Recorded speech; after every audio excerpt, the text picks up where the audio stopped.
Halo Gendrus Trisukses, kali ini kita akan masuk lebih dalam lagi ke persiapan tes kemampuan akademik atau TKA. Kita akan membedah blueprint atau kerangka asesmen TKA untuk jenjang SMA, MA, dan SMK sesuai dengan peraturan Kepala Badan Standar, Kurikulum, dan Asesmen Pendidikan atau BSKAP nomor 045-H-AN-2025. Dokumen ini menjelaskan secara rinci apa saja yang akan diukur dalam TKA. Jadi, yuk kita simak bersama agar persiapanmu lebih terarah. Pertama, kenapa sih TKA ini diadakan? Kerangka asesmen ini menjelaskan bahwa TKA hadir untuk mengatasi masalah keadilan dalam seleksi akademik. Selama ini, nilai rapor dari sekolah yang berbeda sulit dibandingkan karena standar penilaian yang belum sama. Akibatnya, murid dari sekolah dengan standar penilaian tinggi bisa jadi dirugikan saat bersaing. TKA dirancang untuk menyediakan skor yang lebih objektif dan bisa dibandingkan antar sekolah. Tujuannya tidak hanya untuk seleksi, tapi juga untuk menjadi model penilaian yang mengukur pemahaman konsep dan kemampuan bernalar tingkat tinggi atau higher order thinking skill, memberi pengakuan kesetaraan hasil belajar bagi murid dari jalur pendidikan non-formal dan informal. Yang terpenting, dokumen ini menegaskan bahwa TKA bukanlah penentu kelulusan. Kelulusan tetap menjadi wewenang penuh dari sekolah kalian. Struktur ujian TKA untuk jenjang SMA, MA, dan SMK, MAK terdiri dari 2 bagian. 1. Mata uji wajib. Ini harus diikuti oleh semua peserta, yaitu Bahasa Indonesia, Matematika, dan Bahasa Inggris. 2. Mata uji pilihan. Peserta wajib memilih 2 mata uji pilihan yang sesuai dengan program studi tujuan di perguruan tinggi atau pilihan karir.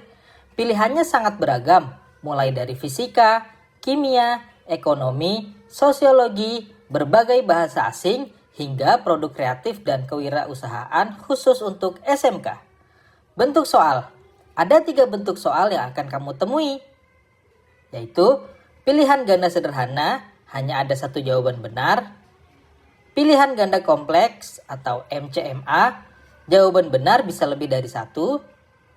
Pilihan ganda kompleks kategori, kamu diminta merespons setiap pernyataan, misalnya dengan memilih jawaban benar salah atau sesuai tidak sesuai. Sekarang, mari kita lihat lebih dalam apa saja yang diukur di setiap mata uji wajib. Pertama, Bahasa Indonesia. Fokusnya adalah keterampilan membaca teks informasi dan teks fiksi.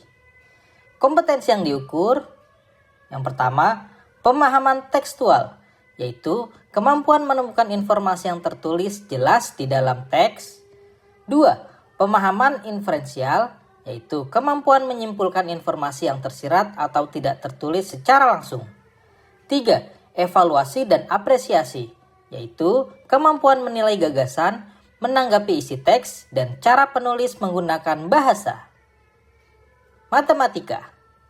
Muatannya adalah materinya mencakup bilangan, aljabar, geometri dan pengukuran, data dan peluang, serta trigonometri.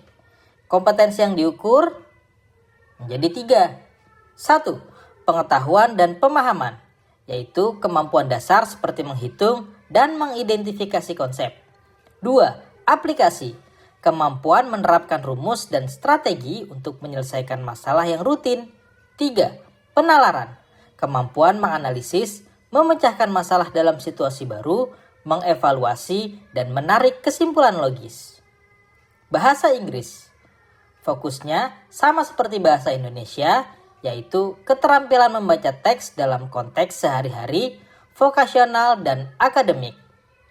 Kompleksitas teks, menggunakan teks dengan tingkat kesulitan setara level B1 CEFR dengan beberapa teks di level A2. Kompetensi yang diukur mirip dengan bahasa Indonesia, yaitu pemahaman tekstual, pemahaman inferensial, serta evaluasi dan apresiasi.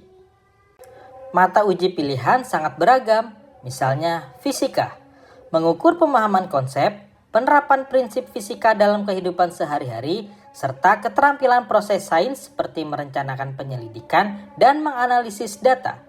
Ekonomi, mengukur pemahaman konsep, ekonomi mikro makro, akuntansi dasar, dan keterampilan proses seperti menganalisis data dan memecahkan masalah ekonomi. Sosiologi mengukur pemahaman konsep sosiologi dan kemampuan analisis terhadap fenomena sosial seperti kelompok sosial, konflik, hingga perubahan sosial akibat globalisasi. Bahasa asing, Prancis, Jerman, Jepang, dan lain-lain.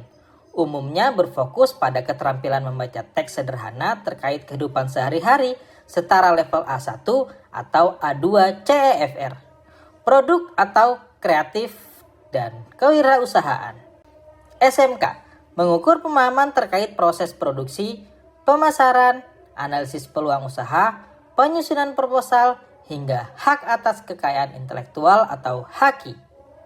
Itulah gambaran lengkap mengenai kerangka asesmen TKA untuk jenjang SMA, MA, dan SMK. Jelas sekali bahwa TKA dirancang untuk mengukur kemampuan berpikir kritis, analitis, dan bernalar, bukan sekedar hafalan. Dengan memahami kerangka ini, semoga persiapan Generus Tri Sukses menjadi lebih fokus dan efektif. Selamat belajar dan sampai jumpa.